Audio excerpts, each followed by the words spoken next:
Hi, One Forum News brings you the best. Please kindly subscribe.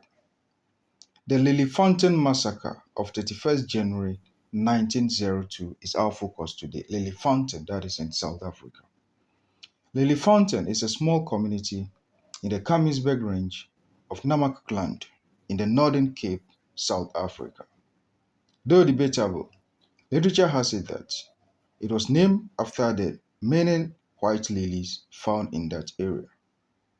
Leliefontein entered into the Book of Infamy at a point in its life because of the 31st January 1902 massacre during the South African War. For the records, South Africa had many wars in the past. That is the war between the whites and the blacks, and some even among the blacks themselves. This very one war not against themselves, but obviously the whites. Leliefontein was initially the kraal of a Nama chief, but it was later hijacked by the whites, and this marked the beginning of tension between the indigenous people and the whites. And the height of it all was the Leliefontein Massacre of 1902. Basically, it was just a massacre as a result of the sword versus the gun, that is the whites against the blacks. Missionary work began in Leliefontein under the London Missionary Society in 1809. But an attack by competing settlers caused the station to be abandoned in 1811. As an African, and particularly South African, the name Boers will never be strange to you or to your ears because it's a name that you've been hearing for so long until today. Boer leader Mani Maritz killed 35 indigenous inhabitants in a claimed retaliation for attacking his party when he went to interview the European missionaries in the town. That was what marked the beginning of the massacre. Murray served under General John Smart, and the attack took place over 2 days. A number of people were killed. The residents of Leliefontein inflicted serious casualties on the Boers on the first day when they killed 30 Boers and lost only 7 Nama people in the fight. Murray, out of anger, summoned reinforcements and invaded Leliefontein the following day, leading to a battle in which 43 Nama people were killed and about 100 wounded severely.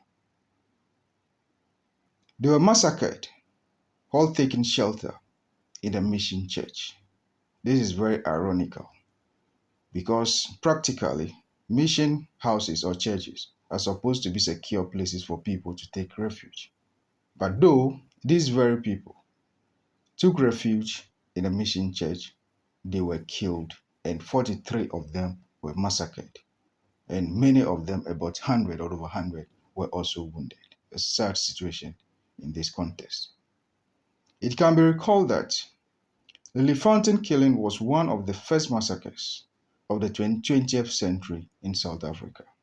The 20th century in South Africa witnessed a lot of fights and war and massacres, and this very one is one of the heinous ones during that time. Murray's troops destroyed livestock and vegetable farms, and indiscriminate violence was meted out to the residents of that town. Many were captured and forced to work as slaves for the whites, that is, cooking and cleaning for the troops. Strangely, Maris, that's the commander of the troops that destroyed and killed a lot of people at Leliefontein, was never punished for his actions at Leliefontein. Probably maybe he was rather promoted because that was the issue or situations in those days. When you lead war and kill people, in a way, allegedly, you'll be promoted than demoted and punished. And that was what happened. The Leliefontein Methodist Church and Parsonage is a national heritage site to commemorate the losses of the infamous massacre, because that was where the massacre took place. Till today, the horrific 31st January 19 1902 Leliefontein Massacre is still fresh in the minds and memory of the people of South Africa. And most of the victims have never been properly compensated, and perpetrators were not punished in any way or shape.